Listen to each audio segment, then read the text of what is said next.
મારી દીકરી આય કેમ મોડું થઈ ગયું? મમ્મી મારે એકલા બસમાં આવવાનું હોય પછી મોડું ન થાય. તમે ભાઈને મોકલો હોત તો તેડવા મને. અરે કાઈ વાંધો નહીં તું આવી તો ગઈ ને. ગોગડી બેન તો માર હાટુ હું લાવી? તારી હાટુ હું લાવી વાહર.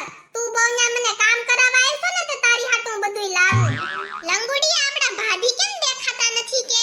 ક્યારની હું આવી છું પણ મને તો સા પાણી નહીં પૂછ્યું નથી હો. અરે એ કામ કરતી છે અંદર. અરે ઈ તો કામ પડતું મૂકી દેવાય. ખબર જ છે કે મારા નણંદ આવ્યા છે તો સા પાણીનું તો પૂછવું જોઈએ કે નહીં? આવો આવો ગોગડી બેન. અમે તો આવ્યા ભાભી. 1 કલાકથી બેઠા છે વે અહીંયા.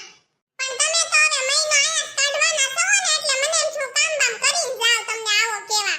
Oh no. મારા બાપાનું ઘર છે હું તો મહિને કાઢું ને 2 મહિને કાઢું એમાં તમારા બાપાનું શું જાય? જાવ છોકરા મામા રે જાવ અને ભાગ લઈ આવો. રમકડા જેટલા જોતા હોય એટલા લઈ આવો.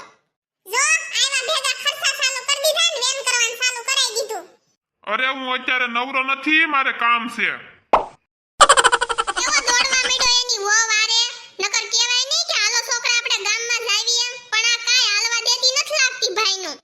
આ તો છોકરા વેન કરે ને કે હાલો આપણે મામાના ઘરે વેકેશન કરવા જાવી એટલે અમે આવ્યા. નકર તો અમે અહીંયા આવી નહીં. અરે તારે તો તારા બાપાનું ઘર છે, તારે તો અહીંયા આવવાનું જ છે. માય જાવા દે ને ખોટી હું મગજમારી કરશો? અરે હાલ ને ગોગડી બેન હું ખોટી મગજમારી કરશો? હાલ થેલા બેલા અંદર લઈ લેને આપણે હવે ઘરમાં જાવી. એ છોકરા હું હજી પોતું કરી રહી છું ત્યાં તમે પાછું રણવીખણ કરી નાખ્યું. અને આમ હાલતા ચાલતા ન ખવાય, એક બાજુ બેહીન ખવાય.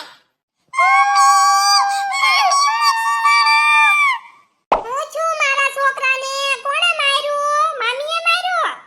અરે મેં તમારા છોકરાને માર્યા નથી. મેં ખાલી એમ કીધું કે તમે એક બાજુ રમો, મારે પોતા કરવા છે. ભાભી તમને અમે ન ગમતા હોય ને તો અમે તમ તાર વયા જાવી પણ આવું ન કરાય ભણિયા રે. પાપ લાગશે પાપ તમને. અમારે તો 5 નણંદુ છે. 5 નણંદુને અમે હાસવી, એના ભાણિયાને હાસવી. પણ તમારી જેમ ન કરવી અમે. અરે પણ હું થયું? બાધો છો કેમ? ભાઈ તારી વહુને અમે ગમતા જ નથી એટલે તો ઈ અમને હેરાન કરે છે કે અહીંથી વયા જાય.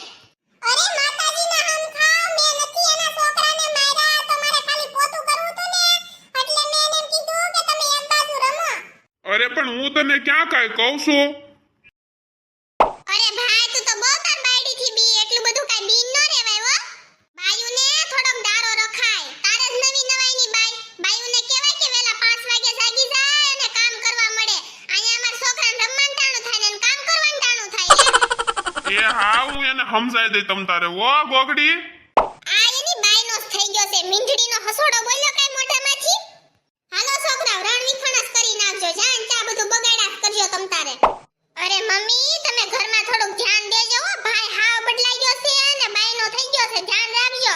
તમારે ઘરમાંથી બહાર નીકળવાનો વારો આવશે નકર. સવારમાં ભાભીએ મારા છોકરાને માર્યા અને મારી યાર કેટલી બાધી તો મોઢામાંથી કાઈ ન બોલ્યો, હસોડો ન બોલ્યો, એક વેણ ન બોલ્યો. અને મમ્મી તમે કાઈ બોલતા નથી હસોડા. હવારના ઠામડા પડ્યા છે તોય એને કાઈ કહેતા નથી કે આ કામ કરવા મળ. અને નકરી ફોનમાં જોઈને માર અને એની બેન વાળે વાતો કર્યા કરે છે. તમને મમ્મી ભાભીથી બહુ બીક લાગતી લાગે છે. તે એને કાઈ કહેતા નથી. કાઈ પાછી નહીં વઈ જાય તમ તારે. અને વઈ જાય તો ભાઈ હાટુ આપણે બીજી ગોચાવશું. એ તું આયા વેકેશન કરવા આવી છો ને તો શાંતિથી રહે. તું તારા ઘરનું સંભાળ. આયા અમાર ઘરની પંચાયત કરમાં તું. અત્યારે છે ને હાસુ કહેવાનો જમાનો જ નથી.